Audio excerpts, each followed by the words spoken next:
From the Standing Stone Farm Studio right outside downtown Nashville, it's time for the most ridiculous sports podcast in the world. So sit back, relax, and listen as Bobby Butler and Brandon Bond crack open a cold one and talk all things hockey, pop culture, and complain about everyday situations. It's the Pucks Out Podcast on the Penalty Box Radio Network.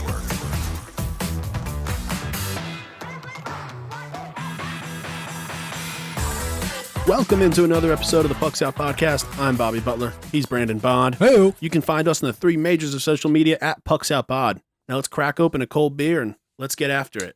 Dude, I'm a little nervous. You got these like straight silver cans, bro. Yeah. And you've told me what it is, but I have no way of proving it until I take this first sip. Yeah, so let's see. It's not bad. Yeah, it's not bad. It's from a little brewery in Bryson City called Nantahala. The wife and I got away for the weekend and decided to take a drive and look at some other cabins that we might do in the future. And we strolled upon this place and they were, taking COVID seriously. There was social distancing, doing the right stuff. So we decided to go on in, get a couple beers, and they had some really good selection of beers. A lot of IPAs and also a lot of porters. Sick hat though. Yeah. By the way, that's mostly what I'm jealous of. Yeah, I was trying to snag you one. They had one left and no koozies. So yeah, that's all good. It's all good. I mean, but I am jealous massively. So yeah, it's a dope hat. They had a really good chocolate covered cherry porter that came in like a big 22-ounce bottle. Came in a cherry. You just drank it out of the cherry. Drank a couple of them, then realized that they're like 18% alcohol. Yeah, there you go. Yeah, there you go. Had me feeling right. So I'm sure Megan was very excited about that after finding out. Yeah, you had 4 more after you Nothing found like out. drinking heavy stouts in 95-degree weather. Yeah, in the sun. Right. How was your weekend, bud? Not bad. Went to the pool. Got a little burnt.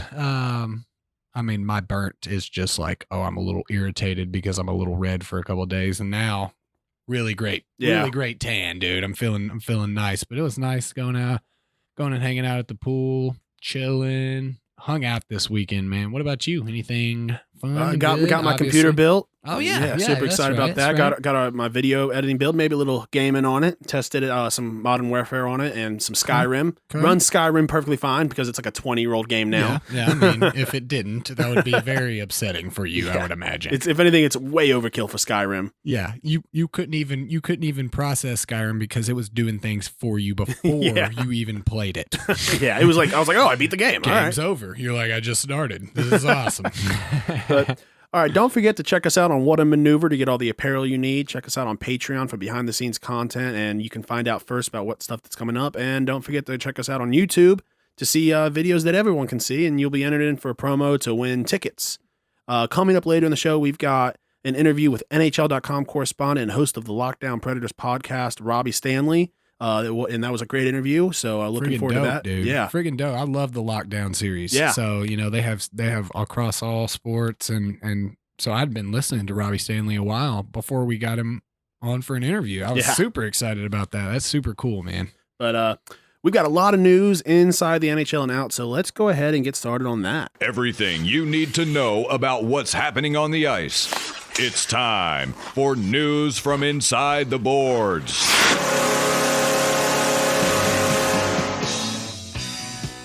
All right. The Ted Lindsay finalists have been announced. It's Leon Draisaitl, Nathan MacKinnon, and Artemi Panarin. No real surprises there. For those of you that don't know, Ted Lindsay is the league's most outstanding player in the regular season, and it's actually judged by members of the NHL Players Association. So It's not the season MVP or anything, but I mean, I think Nathan MacKinnon is a lock for the Hart, in my opinion. But I don't see how Draisaitl doesn't win the Lindsay here, man. I feel like, Panarin had a great year, and MacKinnon obviously killed it. I think that he will win the Hart. But Draisaitl, man, I mean, what a beast. He was straight dominant this year. But multiple Habs players have tested positive for COVID-19. I mean, every week, every single week, we talk about it. They're enacting my plan, bro. Yeah, They're enacting maybe my so. plan, bro. They're enacting my plan. I'm telling you, get everybody COVID, then you don't have to worry about it. Yeah, strong survive. I think it's dope, man. I think not really everybody. I want to highlight because in the world we're in today. Because that will be cut. You can't say something like that without it being scrutinized. So I don't hope everybody gets COVID in the NHL. Okay. Yeah, I want to make that just Corey very Perry. clear. Very, very clear. Very clear. Yeah. Yeah. So, I mean, the more we hear about this, the more it's like that the fact that they're doing the playoffs is just becoming lip service. You've got multiple teams shutting down practices. There's so much going on. I mean, what happens when, what happens if Austin Matthews gets COVID and he has He to already set? had COVID. Oh, he did? Yeah. Okay. Yeah. Well, We talked about it last we week. did So. last week. and he actually came out. We had I had a whole thing about the medical thing. Remember? Oh yeah, you are right. Remember. Yeah. So he's already had it. So what do you mean what happens? It's happening now. I saw a funny Well, what happens with Mitch Marner gets it? I saw a funny Jonathan Tays quote, and he was like, man, I mean, I don't really know. I don't really know. What I mean, how do you even get this kind of stuff or whatever? I mean, we've been training for this and stuff. It's like such a hockey answer. Yeah. Like, well, so his actual quote, because I read that today, and he was like, I don't even think doctors know how people get it. Doctors like, yeah, we know how people get it. It's with doctors. Well, in Chicago, Dr. Tays' word is law. Okay. New Jersey Devils hire Lindy Ruff as head coach, remove interim tag from Tom Fitzgerald.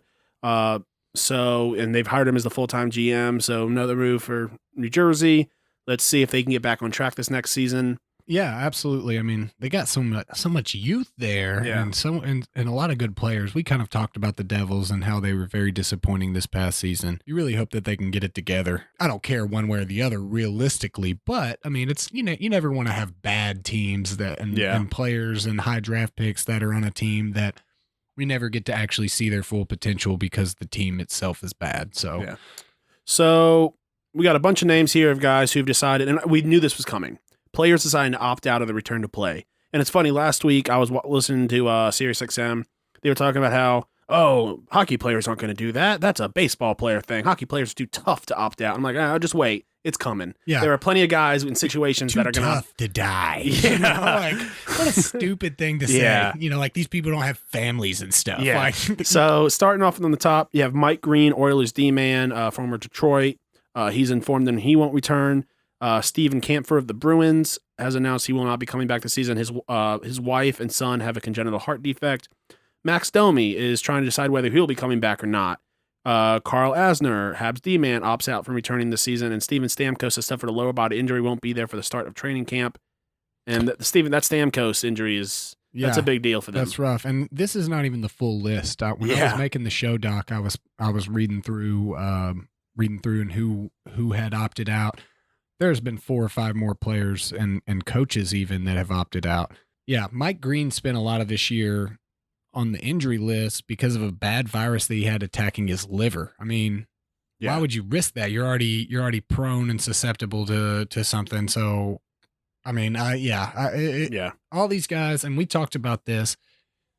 Would love to see these people back. Everybody playing hockey again.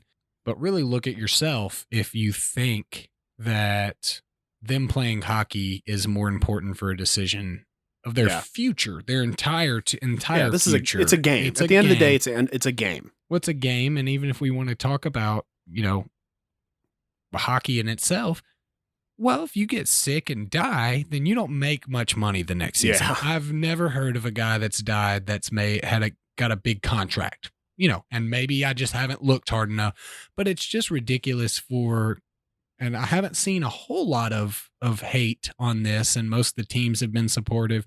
So, you're not on Twitter.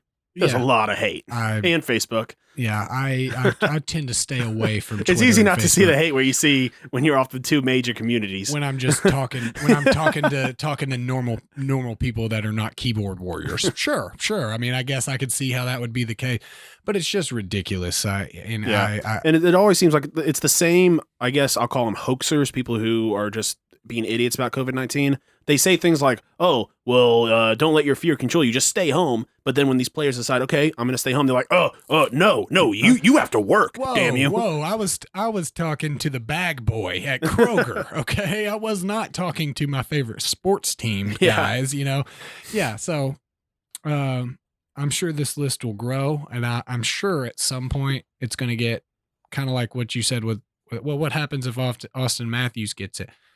Well, I would imagine that we're going to get a big name that's coming out. And not that these guys are small named guys. We know every single one of these guys on this Max list. Domi is a pretty if Max Domi backs out, that's a pretty big deal for the Habs. Yeah, absolutely. And I mean, he's diabetic. I mean, you can see all of these reasons that people would be backing out. But I mean, Max Domi's a big name, but I wouldn't call Max Domi a superstar in this league. I think we're going to have a big superstar that does it. And then the dominoes are falling at that point. All it takes is like Sidney Crosby decides he doesn't want to take the risk. Yeah. I mean, or Alex Ovechkin has a newborn child, like a 1-year-old child. With Sidney Crosby's injury history, he probably already forgot about COVID. True. He's got a daily reminder. I hope he does, though. I hope he keeps his family safe. Yeah. And opts out of the playoffs. Yeah. Same with Alex Ovechkin. There's pretty much every star that's on any other team. Take it easy, guys. You guys want to stay safe. And you've got a Ryan Ellis quote. Speaking of the Preds. Yeah. Speaking of the Preds, you know, we've talked a little bit about how some people may classify this season and winning the Stanley Cup as with an asterisk. Yeah. Well, he made such a good point, and I think we've made it on this pod. He probably listens. If I had to guess. He was probably vacationing in Australia and heard us over there. With the buddy, with our Australian guy, with old Keith. If there's an asterisk. If there's an asterisk next to winning the cup, this year's Stanley Cup, it's because it was harder than ever before, not easier. And I so agree with that, because this is a really brutal style of playoffs. I mean, there's lots of teams in there, and this isn't the NBA where the one just obliterates the 8 every year, and it's never in question of which teams are going to advance. Maybe sometimes there's an upset. But the NHL, this happens all the time. We saw the President Cup winning, no, not President Cup winning, but the number 1 seed Blackhawks get taken down by the Preds. Any chance to bring that up, by the way. You know what I'm saying? No, I'm saying. Sweep. No, I'm saying. Yeah, I don't even have a broom in this room, bro. But yeah, I mean, that happens because hockey is such a sport that I mean, any given night. Hell, it's not even like a rarity. The Lightning getting swept by the Blue Jackets. And also, they officially announced today, there was some talk about whether or not the stats of the qualifying rounds were going to be considered playoff stats. Well, they officially announced, the NHL announced that they will be in fact playoff stats, which means there is no way around it. A playoff team is going to get the number 1 pick in the draft. There you go. That was some people's like, well, maybe they won't consider it the playoffs. Well, they have. Yes. Yes. Now that you know what's happening inside the boards, time for the rest of the headlines with news from outside the boards. Washington has officially retired their nickname and logo. As of writing this doc, which was yesterday, and I think as of today I would have gotten the news, no logo or new nickname has been released. Maybe the Whiteskins. There we go. I mean, what's up? I've seen Red Wolves as, and it's actually pretty sick, but for 2 things I have about this. Red Wolves is weak. 2 things about this. First, I have been a Washington fan my entire life, born and raised. So I want to go on record and say I apologize for the years and years and years of using the term Redskin. In my whole life, you don't really realize how offensive it is. I mean, the last couple of years I kind of knew it was offensive, so that's why when I refer to them more as Washington. And I think that a lot of fans who are any true Washington fan, they're not going to jump ship because of this. Right. It is a team nickname. Yeah. I mean, we've made it through worse. I mean, we made it to the RG3 years. I mean, yeah. I mean, so we'll get fans will get through this if you're real fans. And I'm excited for the next chapter. I'm excited, I wish I had I've got a lot of old apparel that, I guess will no longer be sold. I can't wait for them to release new stuff. I'm going to buy a new jersey probably. Yeah. Get some new hats. So it's an exciting new chapter for Washington, whatever they're going to be called. But I mean, but at the same time, still going to be the same team. Still going to be disappointed every year. Right. Absolutely. Absolutely. The disappointment that Washington fans have to deal with is immeasurable anyway. So every Sunday I'll just go from saying goddamn Redskins to goddamn whatever else they are. Right. Exactly. And even for those, again, we kind of talked about this, even for those that may think, oh, that's not offensive, or that, why are they taking that away or whatever. It's still your team, right? Because you weren't just cheering for the team because of their team name, correct? Yeah. I mean, and if you were, there's teams with better nicknames out there. Right. It's just a little strange that Washington was your team to pick because of the nickname, So, I mean, obviously there are going to be some riled up people that are all gearing to go and offended. And here's the thing, and I'm going to talk about it a little more on what stats might stick. Most of the people complaining aren't even from the area or fans of the team. There are a couple that are like, oh, I'll never watch again. It's like, were you watching?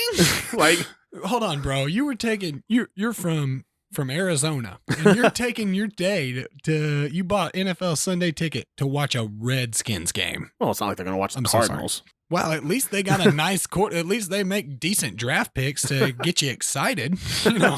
I mean, the Redskins are just going to throw away that pick. I mean, as you've seen over the past few years. So, So I mean, that's cool. I mean, we haven't had a new team name in the NFL since what? The Titans? I bet my wife is super excited for the amount of money I'm about to spend on new Washington clothes. There you go. I'm sure she's super excited. Now, what you could probably also do is sell your regular Redskins gear or your old Redskins gear to a person that at a discount that maybe wants to burn it. Have you thought about that? I mean, that would be either my Chris Cooley jersey, maybe my RG3 jersey. I would even if they were still the Redskins, I'd probably burn that thing.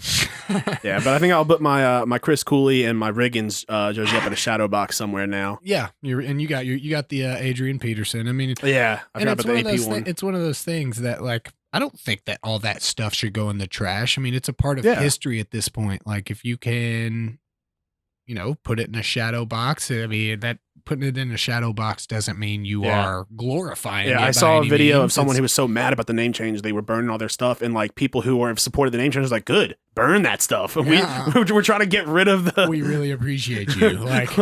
You would have been better off to continue to wear the stuff. Yeah.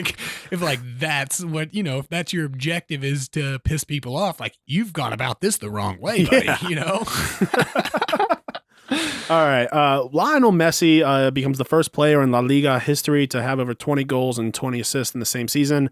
For reference, La Liga started in 1929. So that's a pretty substantial goal. And soccer started in year 29. So I actually watched the Premier League this weekend. We were up at the wife and I were up at the cabin. We were watching we were watching Burnley and something. Burnley Liverpool. Burnley Liverpool, and then I was watching some. I'm a Manchester United fan, so I was watching some of the Man U game. I'm an Everton guy. Go Toffees, baby. Yeah, I'm the good team in Liverpool. Okay? What's your opinion on the crowd noise pumped in? How do you like it? I mean, is it just kind of eh?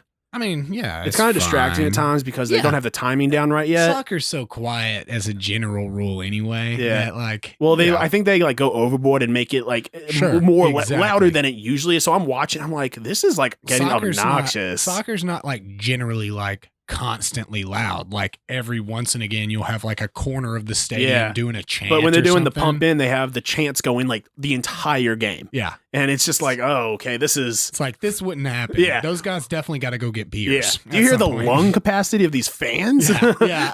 This is a 20-minute chant. Honestly, I think we kind of talked about it. I think it would be cool to even more so watch without any type of crowd noise. Because it's you get to actually hear the players and stuff. So I hope for at least a little while the NHL does no crowd noise pumped in. On Twitter, a picture got released. The Rangers have sent out emails to people on their season ticket list, fans who I guess who are on some sort of mailing list, asking people they different kinds of cheers. They want them to record themselves doing punner and stuff like that. Okay. So I can see that if it's actually recorded. It's not just recorded crowd noise from a previous game. This is specifically because we don't have crowd. And they ask people take videos of them on the edge of their seat and getting ready for a goal, which I think is gonna be so funny. So what are they gonna show on the Jumbotron? Some dude Do you have any idea how many dick pics the Rangers are going to receive through this? God, so like, because the many. guy's going to be like, have the camera face at his head, and then when he scores, he's going to jump up and he's just going to be pantless. It's just like, this is how I watch the game at home. And New you York. know that some intern is not going to screen every single video before it gets put on Absolutely not. NBC Sports. Oh man, there's gonna be a collage of penises all across Mike Bilberry's face, dude. That's just a Saturday for Mike Bilberry. It's not gonna be his own collage though, which he doesn't like. Yeah. You know, that'll be cool though. So a little over 21 years ago, from the 10th, Brandy Chastain scores game-winning penalty kick to win the World Cup at the Rose Bowl. They were played in China. And The iconic. the bra slide. It's the bra slide, bro. Like, you know, like that was dope. I mean, I remember like just seeing about that I was like 8, you know, and it was a big part of sports. So yeah, like, the MLS has returned. I haven't watched too much of that. Have you? No, Yeah. not much MLS. I don't even, because I don't think I have ESPN access these days. You know, I get it when there's sports that I need to watch. Yeah. But I haven't watched any. I'm sure they have some on Fox and stuff. I probably need to look up and see when old SC is going to be playing, so I can. Nashville SC in. is backed out of like their return to play tournament. A lot of teams are backing out of stuff, They and I think should. Nashville has. No, I'm just kidding. Yeah. Okay. So they might not. I had no idea. I should have known, Yeah. but I did not. As usual. Yeah. Ivy League has canceled sports for the season. That's I don't think people realize how big of a deal that is. Because now you put that on. Does that include football as well? Or I saw it where they canceled all sports except men, women's basketball, and football. I am not sure. Because if they canceled football, that means like Stanford is a powerhouse in football. They're not in the Ivy League, Bubba. Oh, Stanford's not an Ivy League? They're an Ivy League school. It's the Ivy League sports.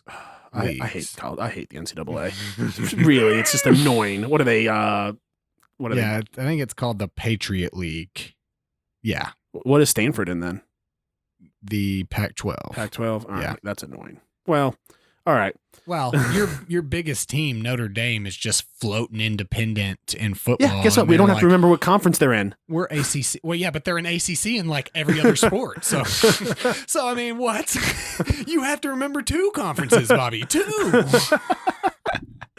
Yeah, football, all other sports for the fall. So yeah. So they're what other canceled up. teams in that conference then? Like Harvard and Yale, and it's not that big of a deal. Be Okay. honest with you. I mean, yeah, it's a big deal that they're the first major conference to cancel sports through their fall semester. But I mean, as far as like, we're not going to be missing much football. I mean, Yeah. I'm not going to be missing, but I'm not going to be missing any Princeton Yale games or anything. You know, as much as I look forward to the Princeton. You mean you Yale don't game watch that every year on your yacht? Yeah. I mean, I do watch it every year on my yacht, but I'm just going to play old games that I got on my yacht. Yeah. I'm going to purchase all of the players and bring them to the yacht and have them play. I'm going to give them 1-day contracts to actually play. Yeah. So I'm going to get to see it, but nobody else will. Yeah. Okay. It's not televised, Bobby. The Big Ten goes conference only schedule, which is just when I heard that, first off, the dumbest thing. Well, right. Like if you want to cancel. But like, what does it matter if you're Everyone knows coronavirus doesn't touch the Big Ten. It doesn't. It doesn't travel out of conference. Yeah. The thing. That's the biggest thing. Is Yeah. like It's the Ohio State Michigan game. It's Alabama of viruses. They don't play outside the conference. Is this an Ohio State Michigan game? Sorry, buddy, we can't go in there. We're not allowed.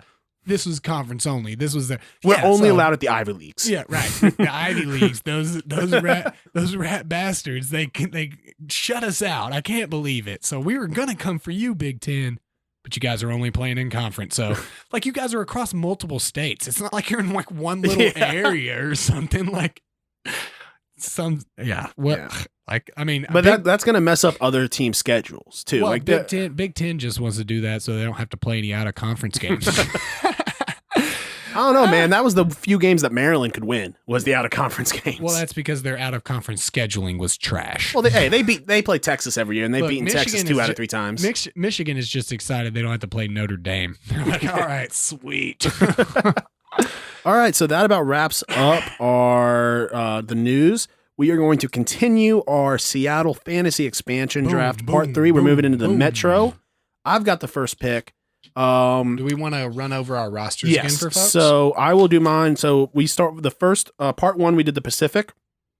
I got Connor McDavid, Matthew Tkachuk, Elias Pettersson, Timo Meier, Cam Fowler, Phil Kessel, Tyler Toffoli. From the Central, I took Roman Josi, Kevin Fiala, Kyle Connor, Ben Bishop, Cale Makar, Alex DeBrincat, and Ryan O'Reilly. Okay. From my Pacific teams, I have Taylor Hall, Drew Doughty, John Gibson, Leon Draisaitl, Erik Karlsson, Brock Besser, and Johnny Gaudreau. From the Central, I have Nathan McKinnon, Patrick Kane, Jordan Bennington, Tyler Seguin, Patrick Laine, Matt Dumba, and old Philly Forsberg rounding out the roster. So, gonna destroy you again today, buddy. So, I'm not gonna lie. This is a hard one to have the first pick in. Yeah, I know. I was super excited when you said it was, I'll take the first pick. And then you chose Metro. I was like, yes, that means I get first pick in Atlantic. Yeah. And I'm not even worried about it. I was not looking forward to having a potential first pick in the Metro. So thank you, buddy. So, but I'm not gonna lie. I'm really happy this is not stake draft, because if you got the second and third pick in this, I would be screwed. Yeah, it's gonna be tough for sure. I did my research now a here's couple the weeks thing. ago. I was a bad hockey fan. I was doing all this research, and in my head, I kind of, before I did the research to plan who I was going to take, I forgot Sidney Crosby existed. So I was like, shit. That sounds like a great day in my life. In this situation, you can't. At 32, he is still the premier player in the league. He's the face of the league for many people. He's still day in and day out, just does so many moves and is able to deke around people and just go bar down and have buttes. So I can't not go Sidney Crosby at number one pick, I feel like. And honestly, I know, and I'm just so torn about it. Honestly, that makes me so happy. Yeah, Bobby. I know. It makes me so happy because it's not like I don't have the next premier option on the Penguins, but I don't have to go there. And I am going to go, the Metro and the Atlantic are tough. They really left a lot out there for us. But I've pretty much did a really, really balanced picking of my teams right now with 2 goalies, 3 centers, 3 left wings, 3 right wings, and 3 defense. I can really go anywhere. Now I'm really nervous about where you're going to go next. And so depends on if you steal them. It's so hard. I know this makes it very, very tough because I got a guy in my sights, but he has a good other option on that team. Yeah. But the other option that I've got in my sights also has a good option. But I'm going to need Do it. I think I'm going to go with Artemi Panarin. I'm going to go with Panarin. I have to. I knew that's where you were going. It was honestly, it's not the worst thing you could have done. There was one more option you could have done that would have really screwed me. And I think it was probably the option. And I think that honestly, I went with the best on the board in my opinion. But I think that it's probably going to hurt me for what I'm actually trying to do. Now, I'm going to round out my top line defense right now. Yeah, that's what I was afraid that you were going to say. John Carlson, I mean, him and Roman Josi on the same line are going to be dominant. I thought that he could fall to. I was kind of hoping you'd take Alex Ovechkin, and then that would leave me open to also get Panarin. And no, it was Carlson was my guy. Okay, but I knew Panarin was going to be gone. I can settle with some bad defense because I'm going to score 1,100 goals on you. So.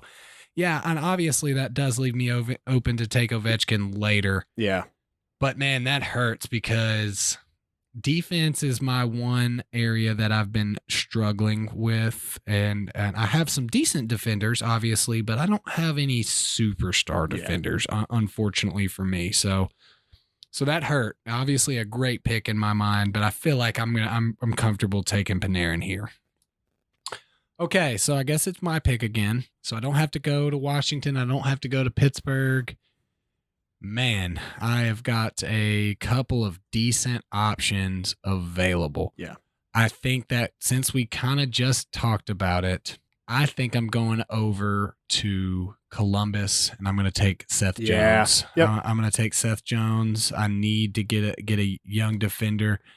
And unfortunately for me, there are two great defenders in Columbus, but I couldn't risk you taking my boy Seth Jones, so I'm taking old Seth.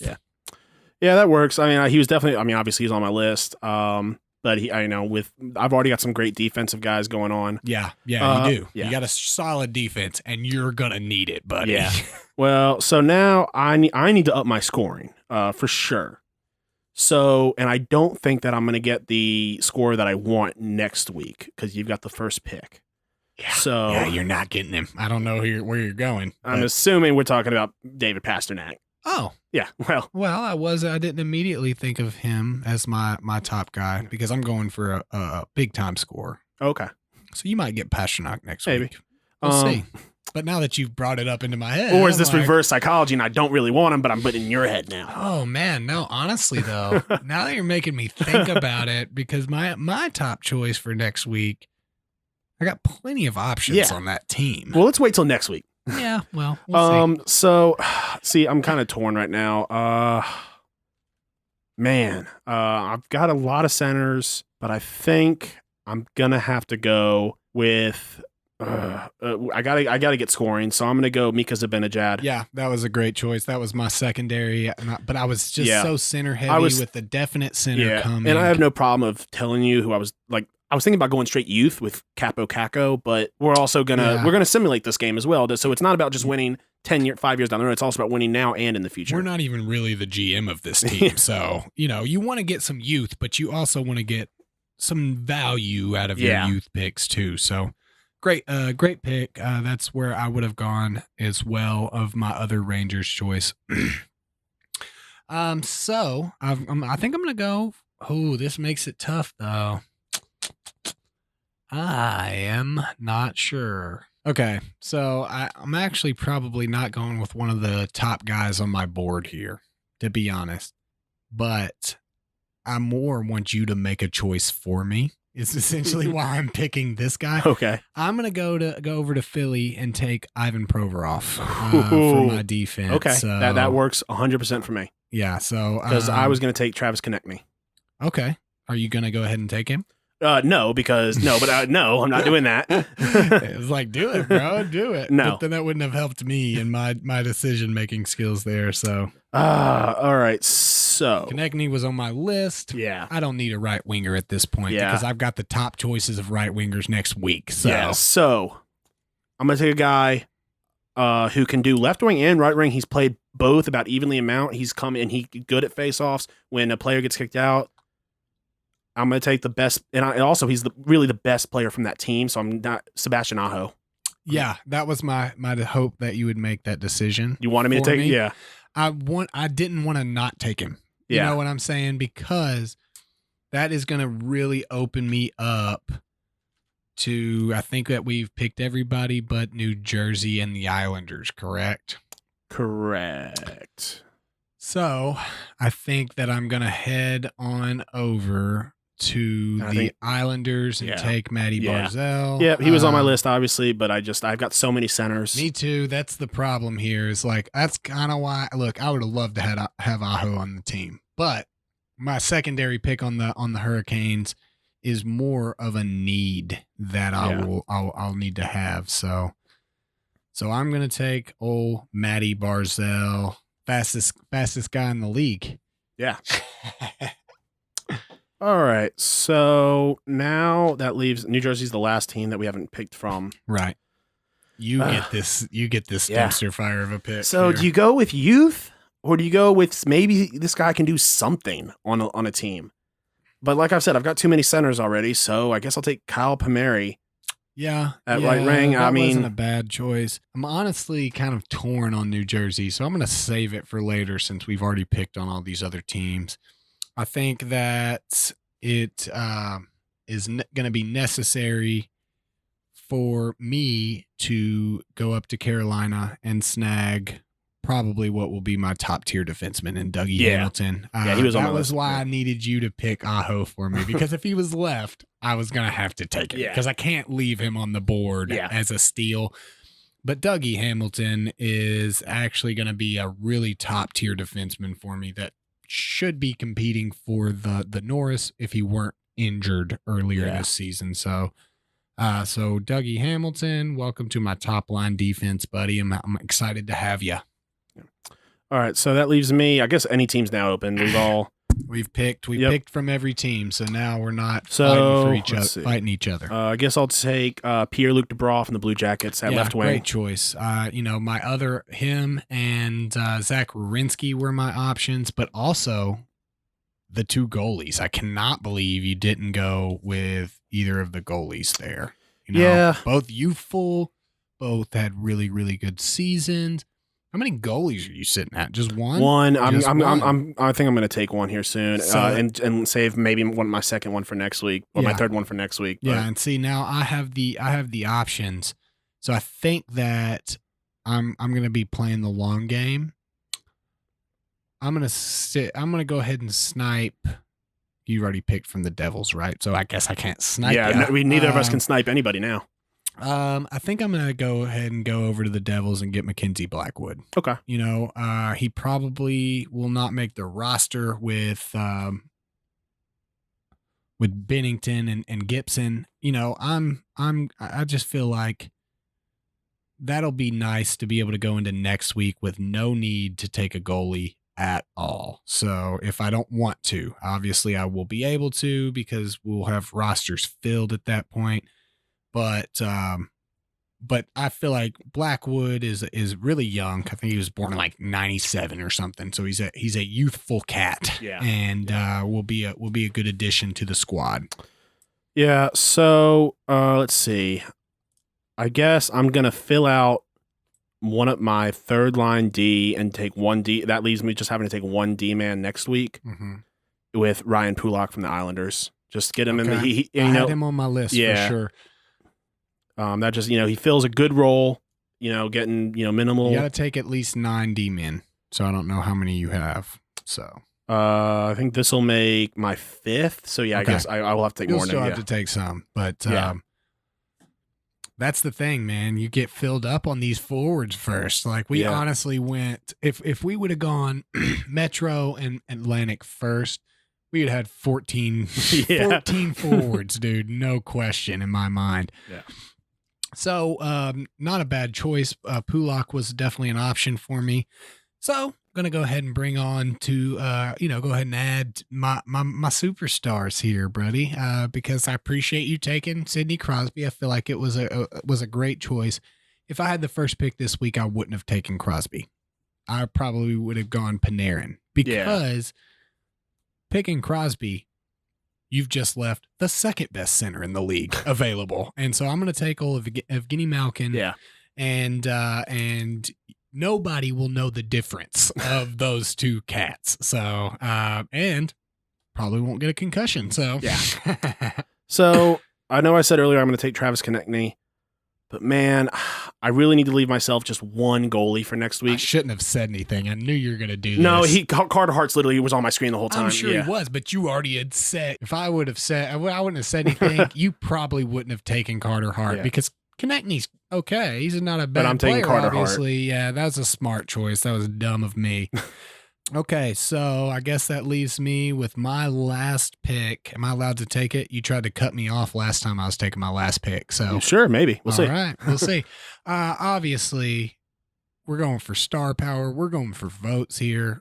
Not only votes, but we're talking goal scoring. Yeah. No matter what line, you got to take Ovechkin here, right? And I'm going to. So, Alex Ovechkin, welcome to the squad. I wonder, I think I'm going to pair him with Malkin when we set up our lines, dude, just because of that intense rivalry Pittsburgh and the Capitals have had for so long that now he's going to be feeding him. So, all right. So, just a quick rundown. I have John Carlson, Sidney Crosby, Carter Hart, Sebastian Aho, Pierre-Luc Dubois, Ryan Pulak, Mika Zibanejad, and Kyle Palmieri. Not a bad team at all, buddy. I mean, it's my team, but it's not a bad team at all that you have. But I went with, for the Metro, Artemi Panarin, Seth Jones, Ivan Provorov, Matty Barzal, Dougie Hamilton, Mackenzie Blackwood, Evgeny Malkin, and Alex Ovechkin. So, I'm feeling real solid about my team, bro. I'm feeling real solid about it. So, I mean, don't be jealous of it, Bobby. You got some good picks in there. Don't get me wrong. You've sniped me a couple times, but I'm just so thankful that you went with Crosby first, because first of all, that means I don't have to have Crosby on my team. Yeah. And second of all, just left me open with old Panarin, dude. So yeah, but I think the John Carlson Roman Yossi line is a that's beast. killer. Yeah, that's stout, and I feel pretty excited about some of the D-men I got today. Yeah, Dougie Hamilton's a solid D-man. He was on my list, and honestly, I realized, and I told myself, if you take Carlson, I got to take Dougie Hamilton. Yeah, that was how it was going to. Yeah, that was pretty much my game plan there. I was hoping you would kind of skirt somewhere else and leave me Carlson. I just couldn't leave Panarin on the board for you. Yeah. I mean, because the next week I have some really good right wingers that are going to be available, and I mean, but the defense and centers and Atlantic is pretty stout too, man. To be honest with you, I feel like these two were definitely the hardest to go to after going to the other two divisions. So, The weird. Corey Perry. See, I don't like that. Wild. I think the first read was a good one. Now I'm overthinking it. Outlandish. Each sixth chick sat on a stick. Little tongue twister. And downright dumb. You're kidding me. It's time for the joke of the week. All right, you found this one this week. It's a wild ride. People strap in. So let's start off by saying that we're not going to get political. But with a crazy headline like this, we got to talk about it. One professor out of Boston, Massachusetts announces that tall buildings are sexist. I am so sorry. It's funnier every time I hear it. Because, obviously the right off the bat, funny headline. That's mostly how I pick my jokes of the week, but just actually reading through it, it's so actually ridiculous. Yeah. The actual, and this is a article about an essay that a professor wrote. My favorite part is that the essay is entitled Upward Thrusting Buildings Ejaculating Light into the Night Sky. This is published in a journal. Oh my goodness. And also, I'm not one to talk about titles of people, but when you want to write something so ridiculous, I feel like we do need to highlight that she's an associate professor of geography and environment and the director of women's studies and gender studies at Mount Allison University. What a combo there. Yeah. What a combo there. What? Yeah. What? Now, listen, I have been a big supporter of the Me Too movement, of equality, but this is a bad light. This is a bad look. Look, every group of people has stupid people. Yeah. Okay. No exception.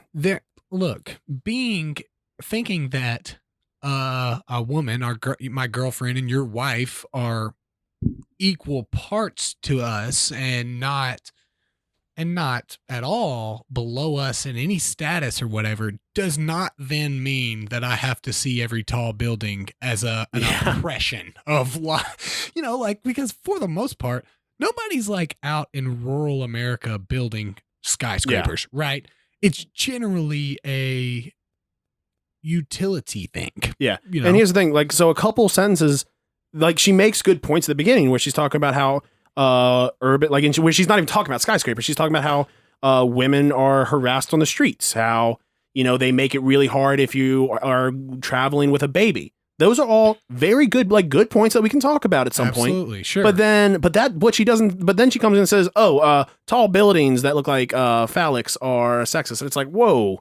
Maybe you're just seeing it as a phallic. Sure. Well, right. But again, it's not like these, and the city that comes to mind is New York City. It's not like these giant skyscrapers are being erected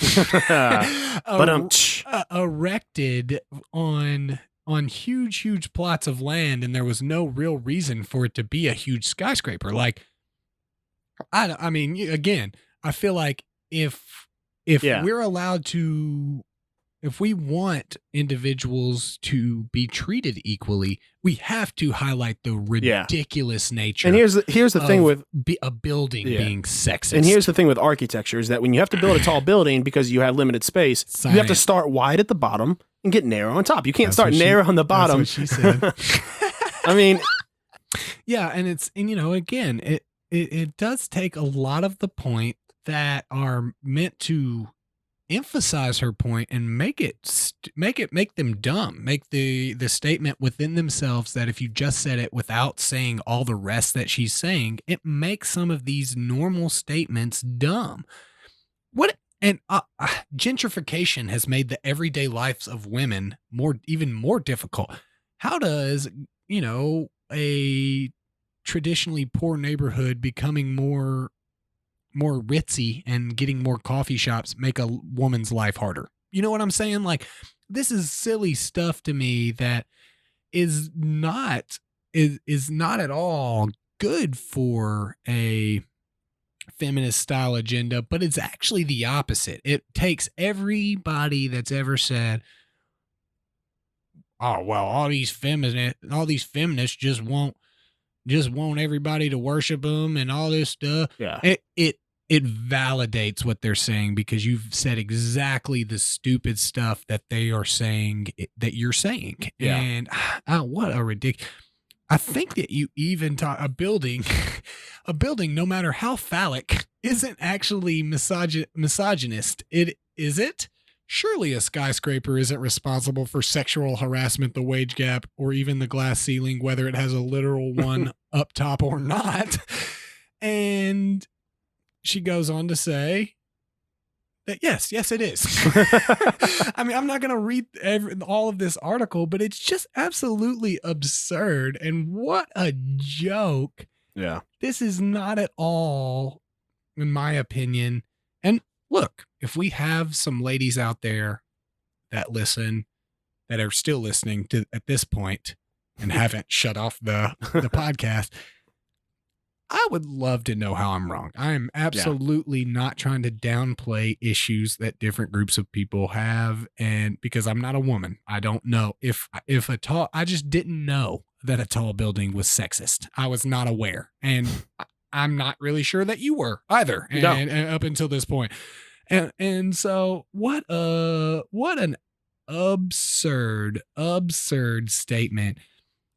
She got paid to research that, Bobby. She got paid money. We could just make stuff up. So does that mean long buildings? That's inherently sexist against men? I'm not sure. What are you saying? I got a small penis, lady? Come on. Who's the architect here? I would like to speak to the architect, for goodness sake. What a joke. What an absolute joke this whole article is. Yeah. But all right, so let's move into our interview with NHL.com correspondent and host of the Lockdown Predators podcast, Robby Stanley.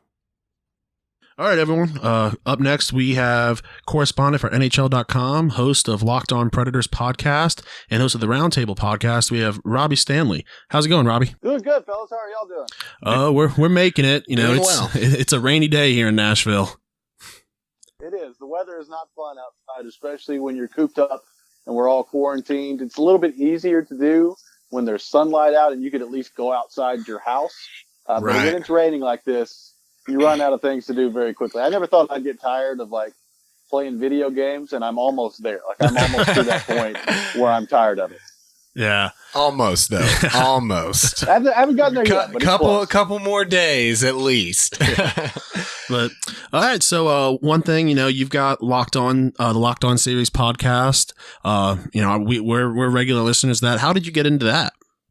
Well, actually, they kind of just reached out to me and asked if I would be interested in it. It was a really cool thing that they're doing, where they're just doing a podcast basically every day, talking about your favorite team. So my brother was actually a big fan of the Oklahoma City Thunder in the NBA, so he listened to the Locked On Thunder podcast, and that's actually the first time that I heard of it. So they just kind of reached out to me, asked if I would be interested and doing one for the Preds, and it was a lot of fun. Now, obviously, with the way things are going right now, it's not happening all the time now. There's not really much to talk about, but hopefully we'll be back to hockey pretty soon, and we can get back on that because I know a lot of people enjoyed it, and I've certainly enjoyed doing it. Yeah, definitely. The Locked On series is one of my favorites. I actually got into that through the Locked On Fantasy Basketball with Josh Lloyd. I'm a big fantasy basketball guy, so I got into it through that, and and then within that it plugs other Locked On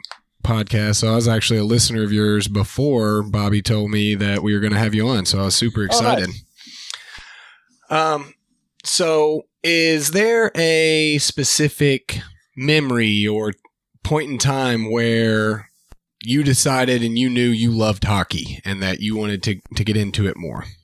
Well, it's actually pretty funny. So the first time that I went to an actual hockey game, I think it was in November of 1998. The Predators were playing against the Anaheim Mighty Ducks. And I, like pretty much every kid growing up in the 90s, was a big fan of the Mighty Ducks movie. So I love me some Charlie Conway and some Coach Bombay, all this other stuff. So I showed up to the game in November of 98. I think I was 6 years old at the time. And I looked out on the ice and like Paul Correa's out there and Teemu Solani, all these guys. And I'm like, what is this? Like, where is Charlie Conway? Where is Goldberg? Who are these people? That's not Gordon Bombay. It's not Gordon Bombay. It's not even close. So like we looked around and we stayed, I think, literally for the first period of the game.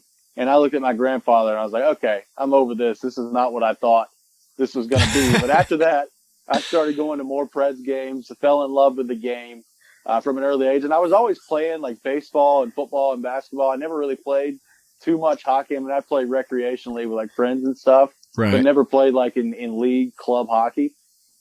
But always just loved it. So, about around 16, 17 years old, I was in a high school journalism class. And, I was a good baseball player and a good basketball player, but I wasn't like good enough to go play college basketball or go turn pro or anything like that. So I figured, okay, if I'm not going to be like a professional athlete, let's just talk about sports. I love writing.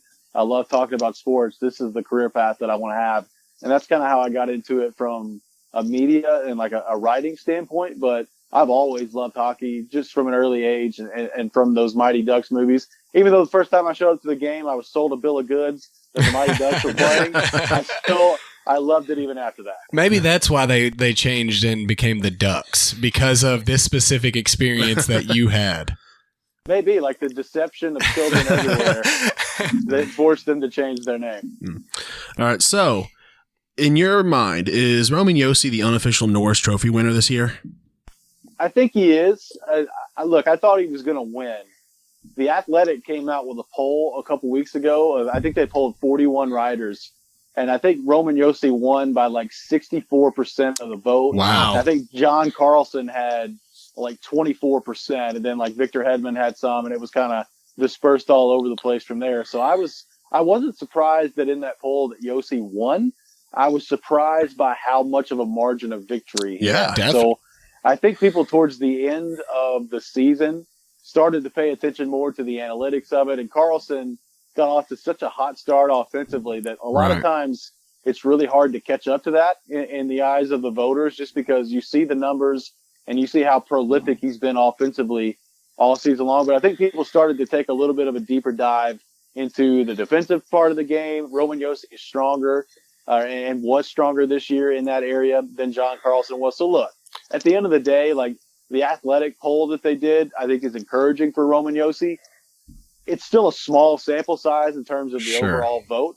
So I'm not 100% sure that he's going to win or anything like that. I do think it'll be close. And look, let's be honest. I mean, some people who vote, they look at the point totals. They say, oh, John Carlson's got more points and he's going to get their vote. Like that's how it's going to go for some of these people. But I do think that at the end of the day, Roman Josi will have done enough to win the Norris Trophy. And I think he should. I think he's been the best all-around defenseman in the league this year. And in my opinion, he definitely did more for his team than Carlson did for his team. I think the leadership that was provided by Josi, we did some mid-season picks of who we thought were going to win the Norris, and I had John Carlson around the mid-season, and Bobby had Josi, and it looked like I mean, the Preds streaking and doing a little better towards the end of the season definitely looked like he was going to come out on top on that. So now, do you think unfortunately, if they make the decision to just scratch this season, don't award the cup, do you think they'll also scratch all the individual awards, or is that something you think that the league will still go forward with and award individual awards? I think they'll still go forward with it. I mean, the ones that you can award at the regular season, I think they'll still do it. I mean, I don't know why they wouldn't. I understand the season didn't end, so you don't have a full 82-game picture. But, I mean, they still awarded, awards after the lockout years, too. So, I think you can do that. You're 67, 68, 69 games into a season, depending on which team you are and how many games you've played. I think that's enough to hand out awards. Now, look, you're going to look at somebody winning, the Rocket Richard Award or some of these other point total awards, although Leon Draisaitl's got an absurd amount of points already anyway. And they're going to finish and you're going to be like, okay, well, maybe those totals aren't as high as we're used to seeing from some of these awards outside of Draisaitl. But I think if I'm the NHL, I would love to have something this offseason, especially if you're not able to come back and play this year. I'd love to have something for your fans to look forward to. I mean, you got to have something to get them back in the conversation of your game. So I don't see any reason why they couldn't do that. Yeah. Now, speaking about that, in your opinion, what do you think the NHL is going to do? And in a perfect world, what would you want them to do as far as either continuing the season, canceling the season, postponing the season? Well, it's tough because we all really just don't know the answer to when we're all going to be able to come back and resume normal activity. So in a perfect world, I think the NHL would love to come back and finish at least a portion of the regular season to get to a point where you've got an even number of games played by every team and then pick your playoff teams from there.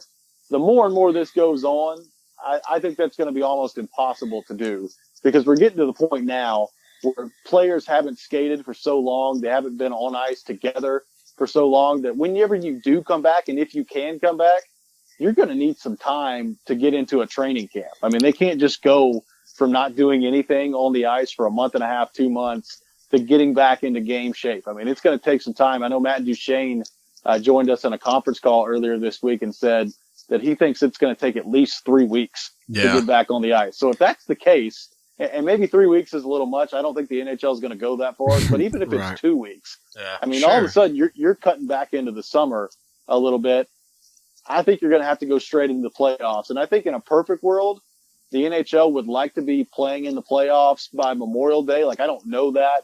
Nobody's told me that, but that makes the most sense to me that if you're going by Memorial Day and you can get started by then, you get into late July when you're playing through the playoffs and awarding the Stanley Cup, you could still have a little bit of an off season. Like, you could have your draft in August. You can do all these different things and then get back. Maybe you push the season back a week or two into September, and that goes back a week or two into October as well. You've heard Gary Bettman say that they don't really want next season to be affected by this. So if that's the case and you don't want it to be affected at all by this, you're starting to run out of time at this point. Because definitely. You've got to get your playoffs and your off season, your free agency, your drafts, all of that's got to be in a certain point. And also, like, it's a weird balance because if you go back and you just start into the playoffs, well, if you're a team that hasn't made the playoffs, you're going to go from not playing hockey from March all the way until whenever next season starts. I mean, that's a long time. Yeah. In contrast to that, if you do make the playoffs and you get to the Stanley Cup final, and let's say it ends the last week of July or the first week of August, like, you've got like 3 weeks before training back camp starts. into it. Like, yeah. There's a whole lot of things they've got to figure out from that aspect. So I think it's going to be really hard. I don't think there's any way you're going to be able to play regular season games. I think you're going to have to go straight into the playoffs. And the more and more I look at this, the more I just wonder, like, how much is not affecting next season at all going to be possible. And I don't know what you guys think about this, but if going through the playoffs this year and awarding a Stanley Cup champion means that you only play like 60 or 65 games in the regular season next year, I'm okay with that. Yeah. I think I know would the be league's too. not, but I'm okay with that. Yeah, I mean, obviously the teams, that's a couple $1 million in ticket sales of the team, so I'm sure the owners would and the ownership groups would fight back against that. But as a fan, I mean, as a season ticket holder, I wouldn't have an issue with that. I think it gets you back on track for the season after that. Well, and 65 games is still more than enough to determine who a team is. Oh yeah, but just speaking to what you were talking about with the getting in game shape, I mean, hockey is not something even some of these more affluent players that are able to maybe have a home gym and some different equipment that others wouldn't have the advantage of. Hockey is, I mean, you got to be on the ice and actually be skating with other people to kind of simulate that, and just being in shape is not going to be necessarily enough for these guys. So I definitely agree with that. Yeah. And a lot of these teams will look completely different than before this, pause. You've got Dougie Hamilton, who was going to be out this entire season, who's now will possibly be back and in game shape if we continue the season after another month or so. Yeah, that's a great point. And look, even from a Predators perspective, I mean, Victor Arvidsson, we've all watched him play this year and kind of felt like something isn't right. Right. We think back healthy. We think back to the Robert Bortuzzo situation and wonder if he ever fully recovered from that.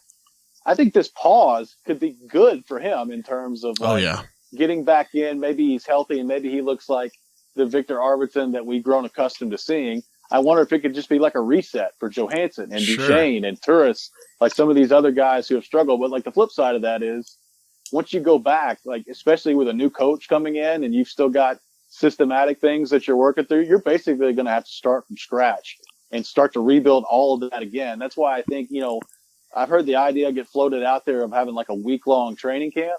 That's not going to be long enough. They're going to need longer than that. Otherwise, it's just going to be a total slot fest when they come back and get into the playoffs. So it's an interesting predicament for sure. Yeah.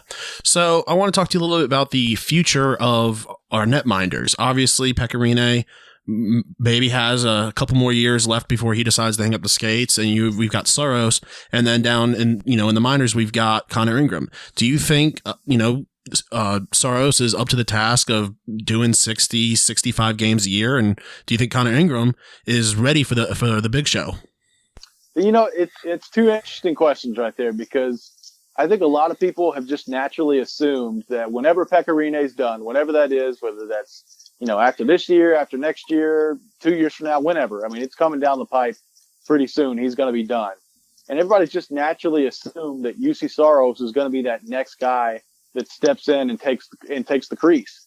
And I agree with that, but I'll admit, in late November, early December this year, I was like, I don't know about that. I don't know if he's the guy that's going to be the long-term solution. There's a difference between playing, 35, 40 games every year and being the guy and playing 60, 65 games. I mean, we're still kind of waiting to see whether or not UC Saros could do that. Now, I think you have to be extremely encouraged by what we saw from him before the break. I mean, the last month and a half, he was playing as well as any goaltender in the league. So he deserves full credit for that. And certainly, I think if you're a Predators fan, you've got to be very confident in that. So I do think he's going to be the guy as they move forward here. Ingram, to me, is interesting because he was a really high-level prospect. For whatever reason, it just didn't work out with him in Tampa Bay and that organization. They didn't see eye to eye on his playing time, the role that he was in, and they basically traded him to the Predators for nothing. I mean, he was given up for a 7th-round pick, basically please take this guy, get him off their hands. And he's been awesome this year in Milwaukee. He's been really, really good. And, we talk about Eli Tolvanen and Philip Tomasino, Igor Afanasiev, all these prospects the Predators have. I would put Connor Ingram right there in that group. I think he's been really, really good. And I certainly think that in the next year or so, and probably not next year, I think, training camp next year, it's still going to be Saros and Rene, I think. But after that, I think Connor Ingram certainly is going to be in Nashville. And I think he'll push UC Saros in terms of playing time. I think Saros will be the guy. I think Saros is going to be the starter moving forward. But if Ingram continues to track the way he's tracking right now, if you're the Predators, I think you've got to be really excited about your future in that. And that's crazy to say because this time last year, I mean, it was Pecorine and UC Saros, and that was pretty much it. I mean, there wasn't much in the pipeline after that. Connor Ingram, I think, is going to be a very important piece that they have moving forward. Well, yeah, definitely having a goalie prospect that you can build on is something that not a lot of teams are going to have, and you don't have to look at free agency for that. So that's definitely encouraging for the future Preds as well as the current Preds that we have. So doing the Locked On Predators podcast, is there a specific favorite Preds moment that you've had yourself that you can speak to or you can look at and say, if I wasn't a Preds fan, this moment would make me a Preds fan? Well, I mean, there's a lot that's happened. Like, the easy answer is to point back to the 2017 run in the playoffs. I mean, everybody points back to that, and that was certainly a lot of fun to be a part of, a lot of fun to watch. I'm not sure, like, there's going to come a day when the Predators win the Stanley Cup. Like, it's going to happen at some point, and that's going to be incredible. It's going to be special. The city is going to go crazy. I still don't know if anything is ever going to match what we saw in 2017 in terms of just the city completely shutting down, rallying around the Predators. I mean, the scene outside the arena was just unbelievable. So that part's easy. I think back to kind of some of the older days when they're building the team. And I remember just growing up as a kid watching the team play, where you're growing from like this cute little expansion team that could, and getting to a point where you're a consistent playoff contender. To me, I think a day that totally changed the face of the franchise, that if you've been around for a long time, you remember, but maybe not a lot of people now kind of point back to, when Paul Kariya decided to join the Predators. Oh, yeah. To me, that's a monumental shift in the history of this franchise. He was, a Hall of Fame player. He chose to come play in Nashville. The two teams that he was a part of here were really, really good. And obviously, I know a lot of things happened after that, from ownership, and he had to sell off some of the players. Like, Kariya didn't even really get offered a contract after that. Like, there was a lot of things that happened after that with the new ownership group coming in. But that, to me, was kind of the point where I think Predators fans locally felt like, okay, we've arrived. Like, we're an NHL team that has a chance to win. I know in the playoffs they got beat in the first round both of those years, but it just felt like they were really, really good, really competitive. And that 06-07 team in particular, with, Kariya and Arnott and Forsberg coming in later, Radulov, Weber, Suter, like all these different guys, they were so much fun to watch. So I kind of think back to some of those moments where, your fan base wasn't as big. You were trying to kind of build it all up together. Still to this day, there was a game, I think it was like on February 24th of 2007 or something like that, where they were playing the Red Wings, and Peter Forsberg scored the goal in overtime. Kariya just had an incredible game. It's still to this day, I think, the best regular season hockey game I've ever watched. And I have watched hundreds and hundreds of regular season hockey games, and they all run together after a while. I still remember that Red Wings Predators game from 2007 in February. So I kind of think back to some of those older times when I look back at my memories of Predators hockey, and kind of establishing that first foothold of success that I think's led to where they are right now. Awesome. So before the pause, the Preds were on a little bit of a run. Do you think realistically that if, no stoppage have happened, they had what it takes to, combat the juggernauts in the West and make it to the Cup Finals? I don't, to be honest with you. They were just too inconsistent for me. I mean, do I think the talent's there? Yes, I do. But there were too many things that I had not seen happen throughout the course of the season that were going to need to happen for them to do that. And what I mean by that is, we've been waiting for Ryan Johansson to play like a number one center all season long. It hasn't happened up until this point. Duchesne has been okay at times. He still, I don't think, has played like the Matt Duchesne we expected when he signed here. Even Forsberg, he was starting to heat up towards the end and before the pause.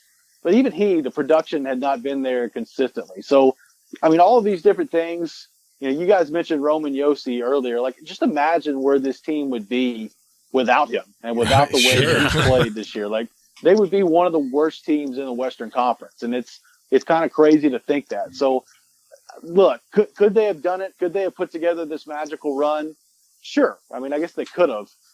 I would have found that highly unlikely given the way that they were playing. Now, like I said, if they come back and they resume the playoffs this year, I don't think anybody knows what's going to happen. I mean, Sure. it's going to be Anybody's basically game. like, yeah, it's anybody's game. It's basically like starting completely over. So, if Ryan Johansson comes back and looks like the Ryan Johansson he's looked like for most of his career with the Predators, they're going to be in pretty good shape at that point. If Matt Duchene comes back and looks like the Matt Duchene we saw with Ottawa and Columbus last year, then yeah, I think they're going to be right there with every team in the league, not even just in the Western Conference. So those are some big what ifs. Given what had happened before that, it's hard for me to believe that was going to be the case. But you never know. If they come back, I certainly think the talent is there. They've just got to find a way to put it all together. Well, and those specific what ifs are what ifs for every single other team that maybe have not been playing hot lately and can reset and stuff. So, good answer. So obviously the Preds have a lot of choices for contracts this coming up year. Do you think, obviously I don't think that we can keep Craig Smith and Mikael Granlund. Are you of the same mindset, or are you thinking that we might possibly be able to unload someone more expensive and keep both of those guys? I think it's going to be really hard to keep both those guys. I really do. Like I would think, to be honest with you right now, the chances of them being able to keep Granlund, I just don't think are high, unless, like you said, they make a big move this summer to free up some cap space, and maybe they send, Ryan Johansson somewhere, or Kyle Turris. They find a way to trade him. Like, I don't know. I think both of those things are pretty unlikely to happen this offseason. So I just think Granlund is going to be too expensive on the open market. And it's the other part of it is, like, we don't really know yet what's going to happen with the salary cap based on what's happened, with this last part of the regular season getting taken out, and what the money situation could be like for the NHL. Like, we've all just naturally assumed that the salary cap is going to go up. It may not go up. So if that's the case, if you're the Predators, you're in even bigger trouble at that point of trying to get these guys re-signed. So I would put it like this. At the moment, I would probably say that the most likely route is Craig Smith re-signs here and Mikael Granlund is gone and they just can't afford him. I think that's going to be the most likely route. You got to remember, like, Craig Smith, I think next season when it begins is going to be 31. So you would have to imagine he's not going to be that expensive. Like, I understand that he's a 20 goal scorer pretty much every year, but he's playing on like a $4.25 million contract right now. I would imagine it's probably going to come in either right around there or maybe even a little bit less on that next contract for Craig Smith. So because of that, I think he is by far the more likely option to be back. Yeah. Plus, it would seem weird, seeing Craig Smith in different colors. He's just been here for so long that, he is a stereotypical Pred, in my opinion. Yeah, and I think a lot of people forget that. Like, they forget how long he's been here. I mean, he's been here a long time, basically since 2012. He's been here, so it's been a great run he's put together in a Predators uniform, and I think he likes it here. I know he likes it here. I've talked to him about it, so I would be surprised if he's not back. So obviously this is, not just a hockey podcast. We talk pop culture, and we also are big beer drinkers. So do you have a go-to beer or cocktail that, especially now during the quarantine? Well, look, guys, I'm a guy that'll pretty much drink any beer that you put in front of me. Like, I'll go Landshark Lager, anything you want. There is a specific beer in Wisconsin, and you can only get it up there. It's one of the greatest things on the earth. And if you've ever been to Milwaukee, I think you know exactly what I'm talking about. And I'm actually blanking on the name of it right now. I can see it right in front of me, but that's funny. Is it Milwaukee's Beast? It is not Milwaukee's Beast. But it is funny. Spotted Cow. I don't know why. Okay. Yeah, I've heard of that. Yeah. Okay, it's called Spotted Cow. It's embarrassing that it took me that long to figure it out. Well, it's so good, it just escaped you. It did. It's so good it escaped me. And I have some friends that live in Wisconsin, and they've made some trips recently. And right before the quarantine, they got me some. Oh, so I okay. was able to enjoy that. So that's Cow, lucky. Yes, that's where it's at. It's literally in the fridge right now, and I forgot the name of it. So that's how the quarantine's going.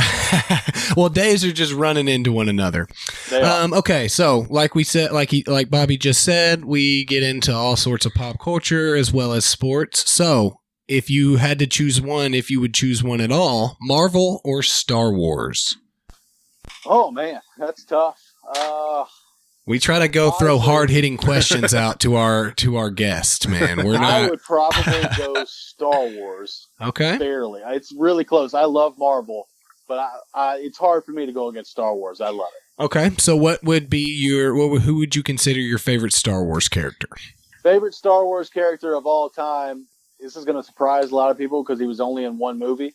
Darth Maul, I thought. That's my favorite character, so I'm right there with you. That's Bobby's favorite character. I love Darth Maul. I think he was really underutilized. They should not have killed him in the first movie. Spoiler alert. Well, we actually watched. We were actually big Clone Wars fan, the animated series. So so as a Darth Maul fan, obviously you get a lot more of Darth Maul throughout that. So absolutely. But so before we sign off, one last question.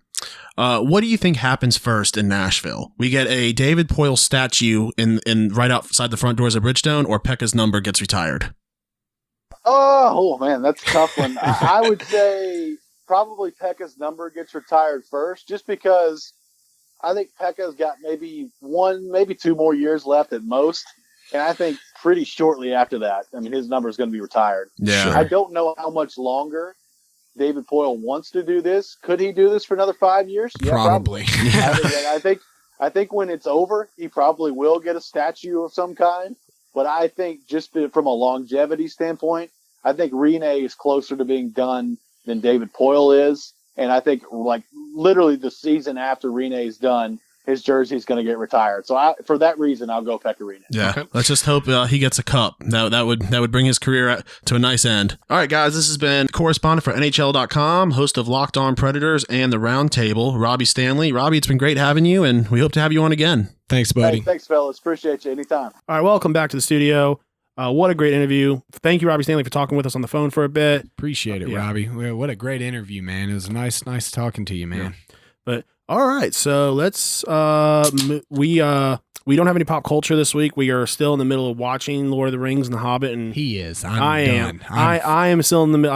To be honest, I haven't started it yet. I've been super busy, so he's only got to spend his entire day of every day next week watching to catch up. So I think tomorrow I'll be editing, but then maybe this weekend I don't have any plans. Maybe we'll see. All right, we've got a question from the internet. Can you use a gift card on a first date? Okay, this question in itself is multifaceted. We should probably gear an answer towards the regular group of people. Yeah. For sure. The answer is yes. Yes, absolutely you can. It depends on your situation and how comfortable you are with it. Me, I'm absolutely going to use a gift card on the first date. Somebody has a problem with me using a gift card. First of all, girl, finish up that drink because it's being paid for by the gift card. Second of all, you can get out. Okay. It's money, dude. Yeah. Gift card is money. Okay. Yeah. It ain't I'm not even against using a coupon, bro. A coupon, dude. I'll use a coupon on a first date, bro. I don't even give an F. Okay. But some people may find that as a little odd. Does the quality of restaurant change it? So, for example, if you're just going to a Mexican restaurant, or if you're just, here's the thing. Do people give friends and family? Because no one's just buying a gift card for themselves. Are people giving their friends and family gift cards to their local Mexican restaurant? No, I understand what you're saying. In my world, in my mind. So if you got a Starbucks or a McDonald's, now there's a bigger issue if you're taking your first date to a Starbucks or a McDonald's. You should be in either way, okay? But a coffee date or something. Yeah. My mind, no, dude. Use the gift card if you got it. Now, I would like to highlight that if you make it this really big deal that you're taking them to this really fancy restaurant or something, hey, I got us reservations for here, and then you whip out a gift card, I would say that does matter because you made it seem like you were taking them to this fancy restaurant to take them there. Yeah. And then you bust out the old GC. Okay. So my opinion. And then you don't even leave a good tip, more than likely. Oh, yeah. Definitely. You're going to Maggiano's and you're gift carding it. You're bro, I cannot afford a 20% tip on this nothing. Okay. Yeah. So obviously, and I guess because I think people forget you got a tip on the original amount, not the amount that you're paying out of pocket, not the $13 from where you bought a hurricane.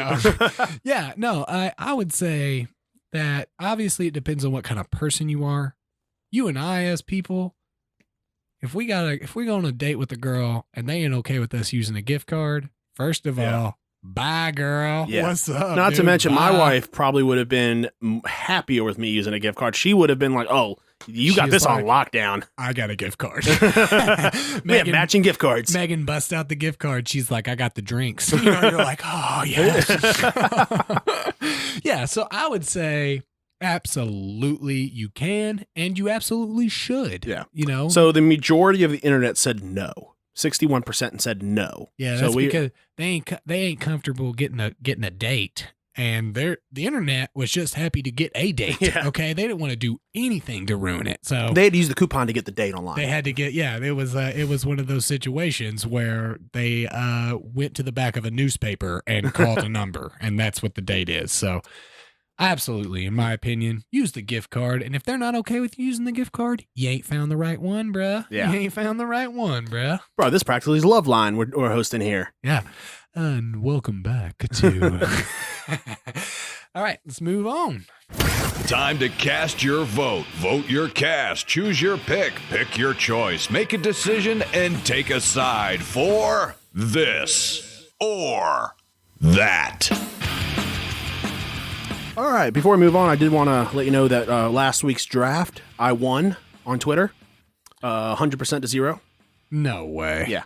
You We didn't have, it was a slow week. You've acquired a bunch of like dumb Twitter followers for us, bro. And I blame you, okay? That was obvious. It's pizza, bro. Pizza's does a Wings is a and hit. ice cream though should have taken the day. You know what I'm saying? Pizza's great, and I probably would have voted for pizza too. To be Unfortunately, honest.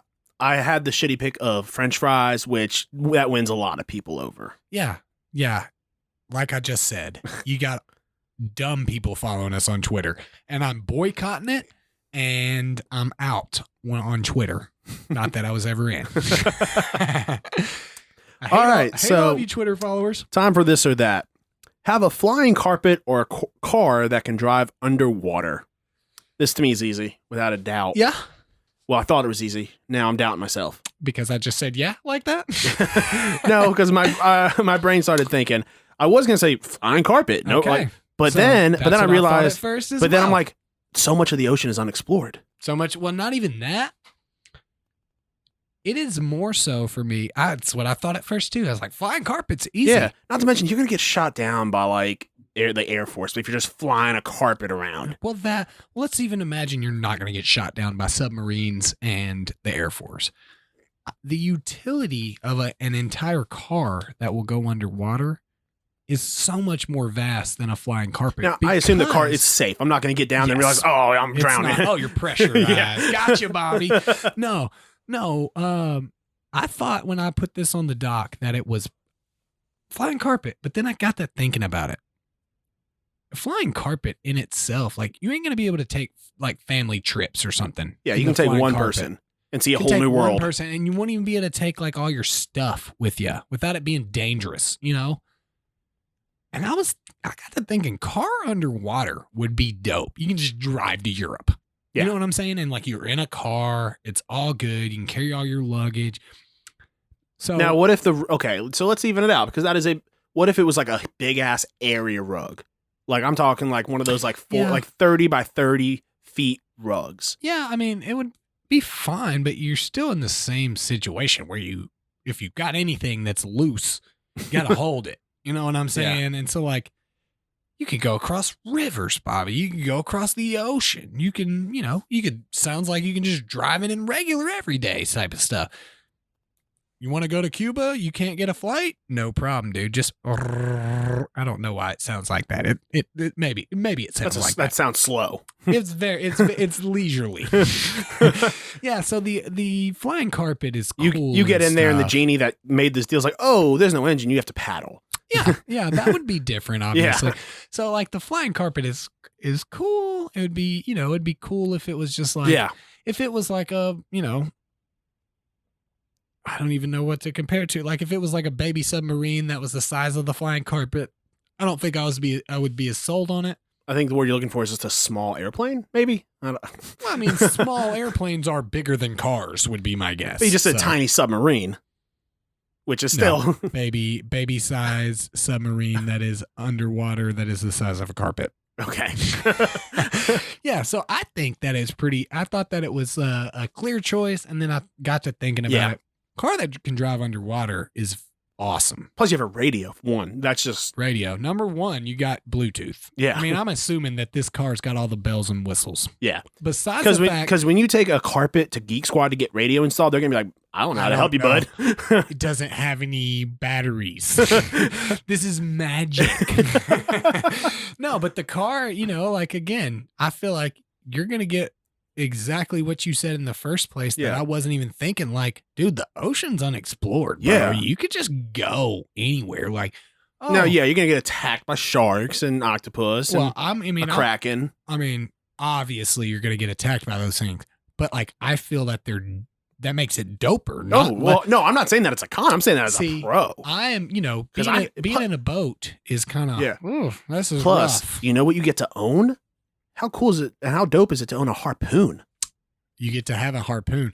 And I guess you could have a harpoon in the air, but it's not as cool. But I mean, it's not as I'm walking around with a harpoon and a trident. It's not as utilized in the air, for sure. Like, what are you going to shoot down a bird? Like, that's lame. That's lame. Yeah, so I feel like... Because when you miss that bird, you're immediately going on a terrorist watch list. Well, lots of people are like totally jazzed up and like about going like scuba diving and stuff. And like, that's kind of how I feel about it. It's like, yeah, I see why you could get excited for it. Not me, bro. Yeah. I don't want to die in the ocean. But like, I would love to see the coral reefs. You know what I'm saying? Like, just drive up to it and be like, wow, this is dope.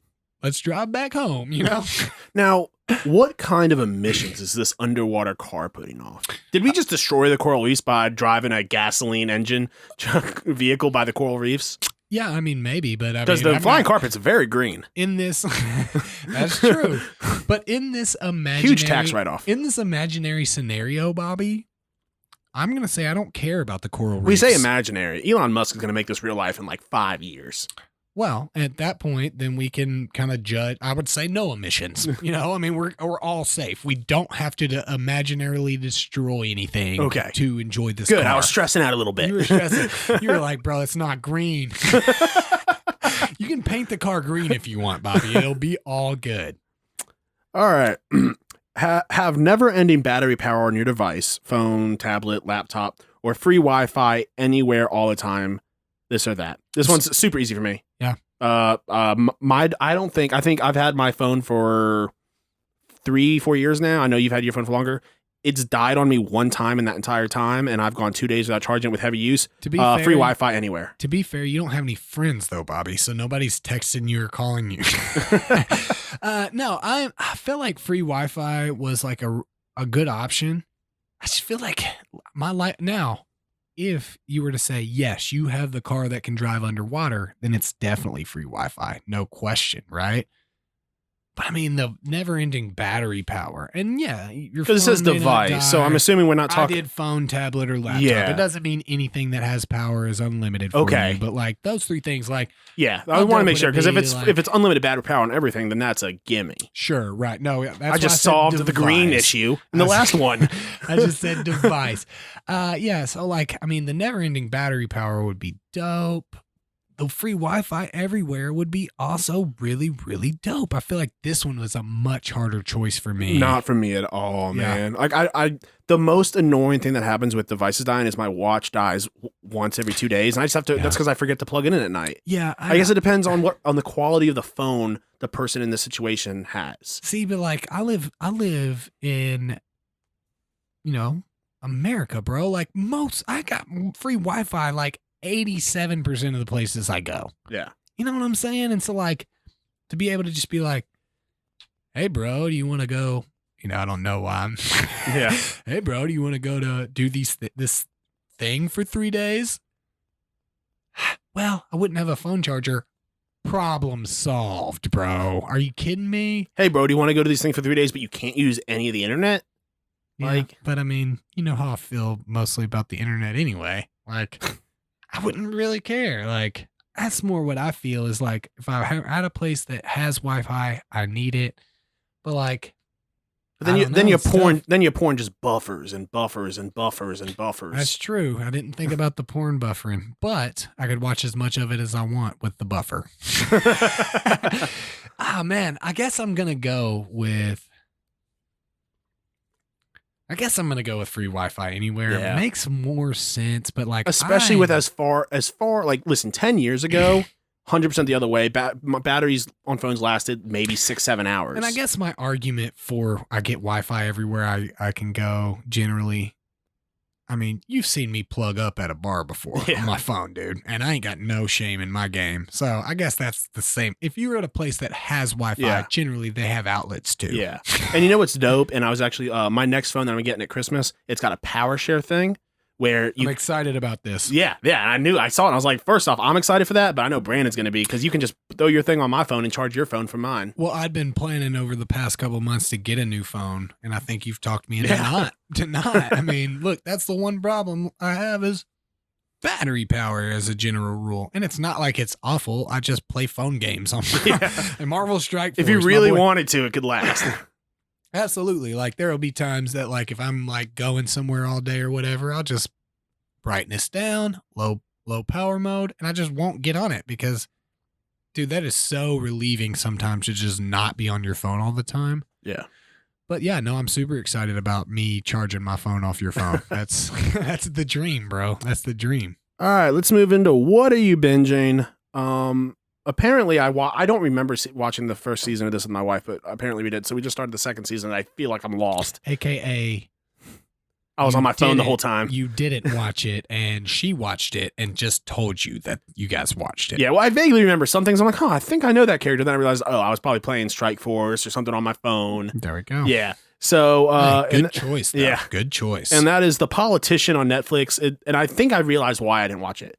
So when I got in, I was like, that's cool. Like, I like politics. I'll get into it. It was about a kid running for like his high school student president. And I was like, this is boring. Wow. But I'm going to watch Sounds it. But then terrible. season 2, he graduates and then immediately starts running for senator. I'm like, that's not how that works. But okay, I'll watch.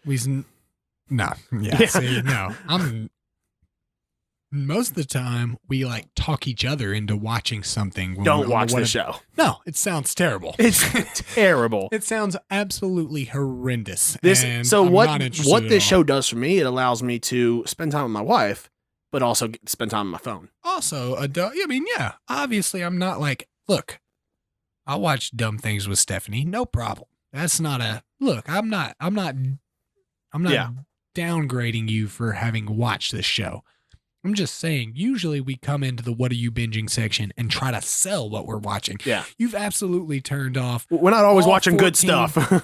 You've absolutely turned off all 14 guys that listen to us, and the guy in Australia, they're like, I'm not watching that garbage. See, so I saved them some time. Now they can use that time for better things. See, that's what are you binging is all about. Yeah. So binging doesn't always have to be good. Sometimes it can be bad. Yeah. So me, I kind of came into today without a TV show or movie. What are you binging? But the other night, because we'd finished all the Hobbits and the Lord of the Rings, I was like, hey, Steph, you want to watch Sorcerer's Stone? Because you have it on your Amazon. So I was like, heck yeah. And then after we watched it, and it really holds up, dude. Yeah. I was thinking, I want to watch the first one to, get on to the next one. The Sorcerer's Stone in itself was awesome. Yeah. And we're all the way up through Prisoner of Azkaban. These are the Harry Potter movies for those of you that don't know.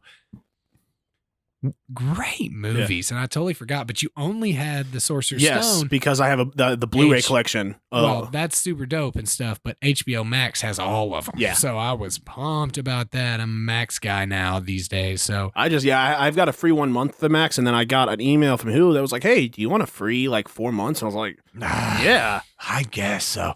Yeah. So HBO Max, super dope. So all the Harry Potter movies. I'm on Prisoner of Azkaban right now. One of my favorites, probably my favorite Harry Potter book was Prisoner of Azkaban. I think the movie-wise, though, has to be Goblet of Fire or Order of the Phoenix for me. So, yeah, super excited to get to those. Actually, honestly, book Order of the Phoenix was so dope. It was so dope. Now you got me Harry Potter and dude. My favorite was Goblet of Fire. I love the Triwizard Tournament, dude. Yeah, super it was good. Dope. The book was super awesome too. I never read man. the books. Wow. Wow. I have no problem admitting that. I think once a week we come up with something that like is going to end the podcast. This may be it for the week, bro. I tried, man. I tried when I was a kid. But you couldn't read? Man, it's hard, man. No, I'm kidding. Honestly, it's just though, I wasn't ever much of a reader as a kid. Yeah. I did my summer reading, and then think like that- I reading think- takes a long time, dude. Like, you got to like sound out each syllable. I'm gonna let it fly right over. I'm not gonna say anything because I do want to convince you as an adult now to read. You Yeah, should no, read dude. I'll it. probably get them on Audible or something. You should. And honestly, now that we're talking about reading, since we've delved into that, I broke down, bro. Got The Hobbit, got the Lord of the Ring, or the Fellowship of the Ring, Two Towers, and the Return of the King books. Man, I think I'm gonna get up into them. Nice. I didn't need to have another thing that I got up into.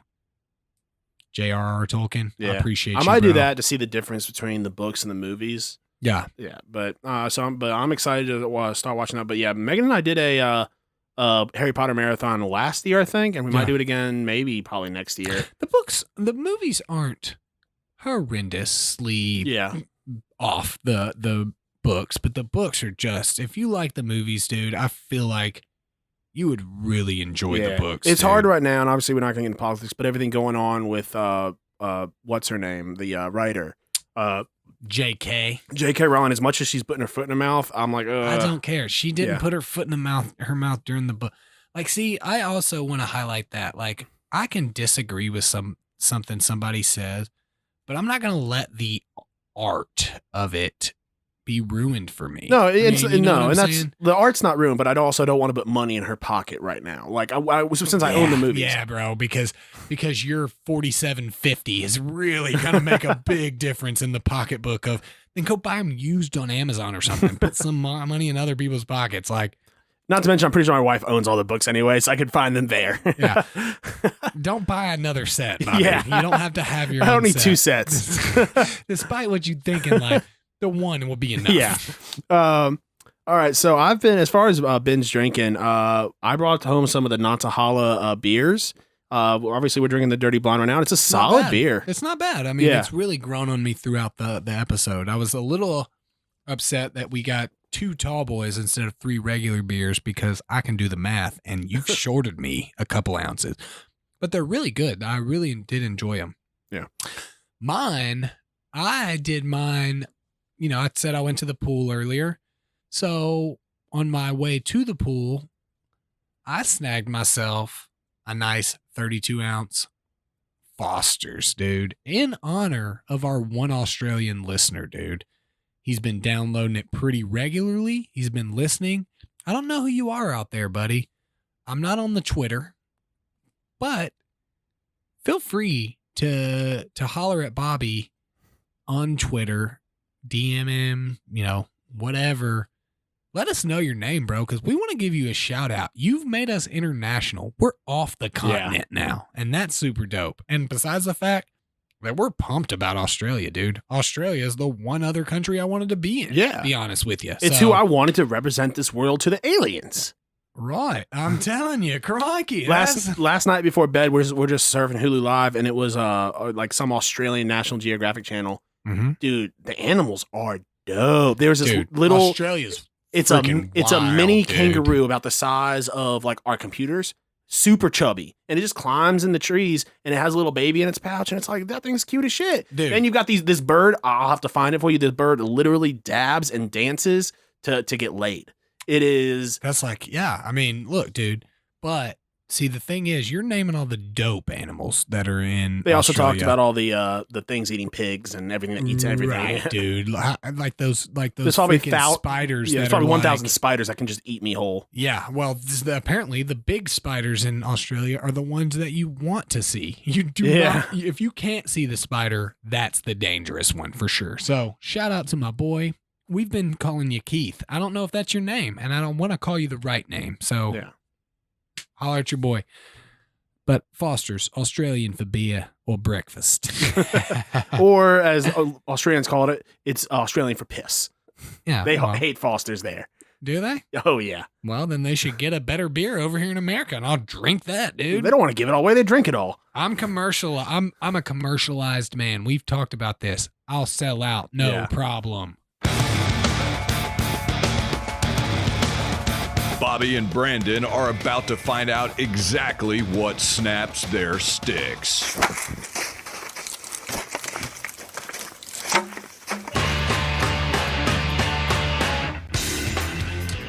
All right. Why don't you start us off this week, Brandon?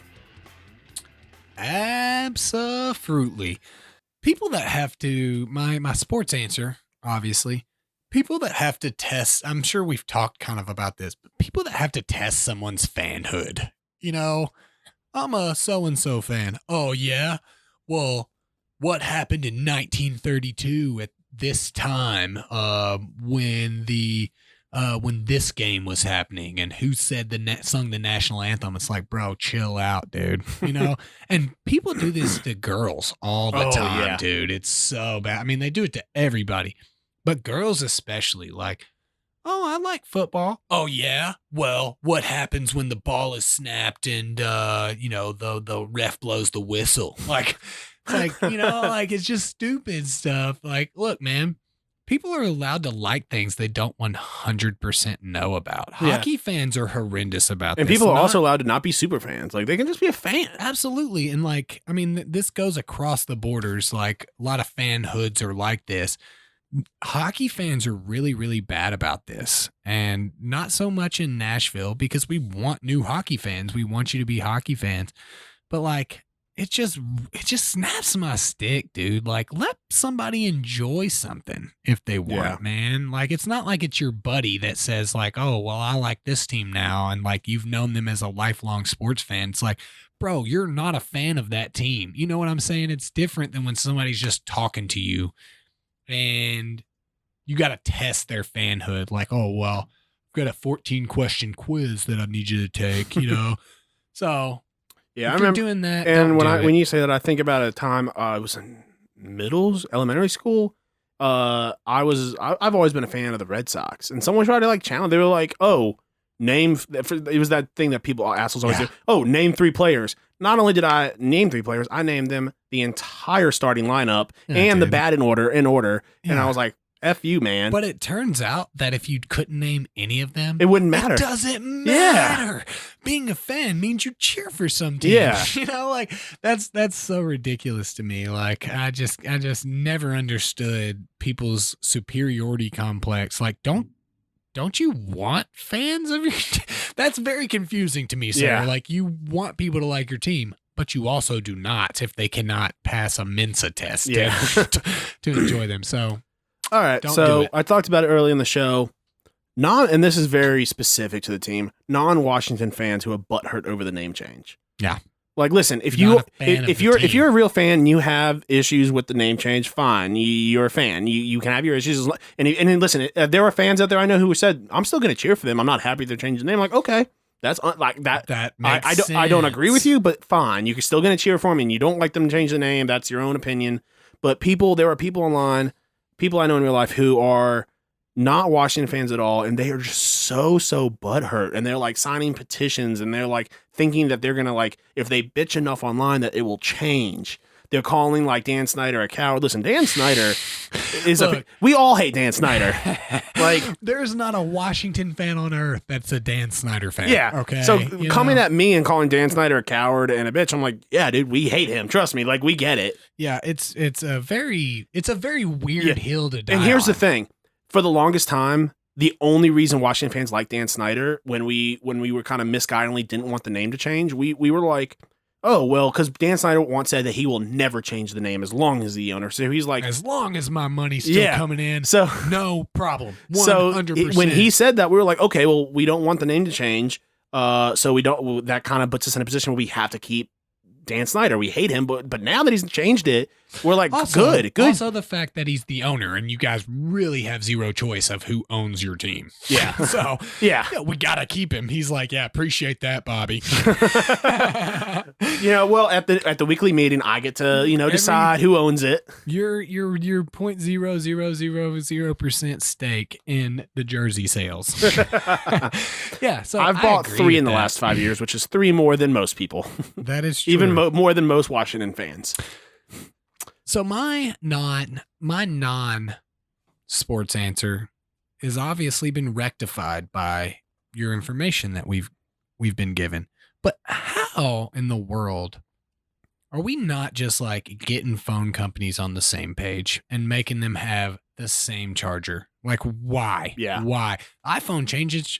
Look, I'm an iPhone guy. iPhone changes charger ports every 4 years, man. Like, at this point, I think the new iPhone is not even coming with a charger in it. So, like, we're going to get to, like, the iPhone 93. It's disposable.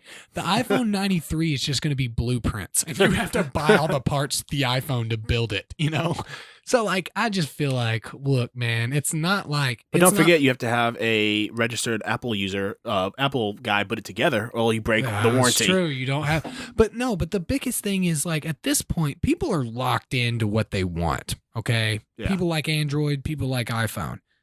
Like, dude, what does the charger matter at this point? And here's the thing, There's like... different utilities for both. Technology-wise, it's been proven USB Type-C, which is the current Samsung... It gives a faster charge, faster data transfer. Dude, it's I'm more not secure. looking for a cell here. No, okay? I'm just letting you know. Like, I'm letting them know because they're listening right now. Like, USB-C. everything for right now, everything should be USB Type-C until the next better one comes out, and then. To be fair, though, Bobby, you have opposite of sold Apple, okay? Because faster, better, needs not need to buy as many. That doesn't sell them at all. They I'm not want selling you to buy more. No, yeah. what I'm saying is Apple wants you to buy more Yeah. chargers. They want you to buy 100. But I'm at this point even saying like, dude, my friend with an Android should be able to come over and charge their phone on my Apple charger or the opposite, like it's just ridiculous to me. Like, dude, it's power from our wall. And here's the thing. And listen, at first the lightning cable was proprietary. And so they're like, okay, they're making, I would be surprised if we found one person that actually bought a replacement lightning cable from Apple and didn't just buy it from like Amazon, like not even. So it's not like they're, how much money are they actually making from having a different charger? I go on Amazon and say, I need a charger for my iPhone. Usually it's that brand like Ivanka or something like that. It's a pack of 3 for like $14. Bucks, there's like a 20-footer, a 6-footer, and like a 1-footer in the pack. If these things destroy, it's all good because first of all, your 2-foot cable, Apple, ain't helping me, dude. Like I got stuff to do today. Yeah. You know what I'm saying? So yeah, get it on track. Yeah. I think EU is planning on making it like in law that all of them have to have the same charger. Oh, I thought you said you as in like me, and I was like, yeah, Me and you. No, the EU, Yes. European Union. So not Britain. Yeah. I was like, I mean, I'll try. I don't. I'll hook my contacts up. We're getting it going, Bobby. I guess we got to run for Senate. I guess that'll be the next week's episode. We're gonna watch The Politician to get on board with it. People not using all their merge lane, man, and this is one of those times where my wife told me to put this in there because I bitched about it like 8 times on the way to East Tennessee. Yeah, like so I was on Medical Center getting onto 24, and when you do that. You have a merge lane. You have a full merge lane. This dude stops and just starts yielding to traffic. I'm like, go. I'm honking. He's just not going. Go. Yeah. Like, I'm driving here. Yeah, exactly. And it happened like 4 other times on that. And she's like, maybe you should like note this down to talk about it. Like, I'm gonna do it. I actually had to ask Stephanie this week. I was like, what have I been complaining about this week? And she was like, I mean, everything. Here's you want the list? That's the problem is that we have hundreds of complaints, but come doc time to put it on the doc, like we never write any of these down. Yeah. Apparently, like life is just our answer. You know what would be a fun thing to do for this show? Have Stephanie and Megan write the whole doc for us and see if we could do a solid show with that given to us like that. Would it be fun? Is the real question. It would be interesting. Interesting is a word. So today we're going to talk about how neither of us do the dishes enough. Okay, first of all, probably don't do them enough, but I do them enough to where that probably wouldn't be on the dock. We should give them a template and just let them, and we'll do a Patreon show of like their creation. Write this down because we're not going to remember it if we don't. Hold on, I'm going to write it down. All right, guys. Thanks for listening. We will see you guys next week. Peace. Thanks for listening to the Pucks Out Podcast. To see what other ridiculousness the guys are up to, check them out on Twitter and Instagram @PucksOutPod.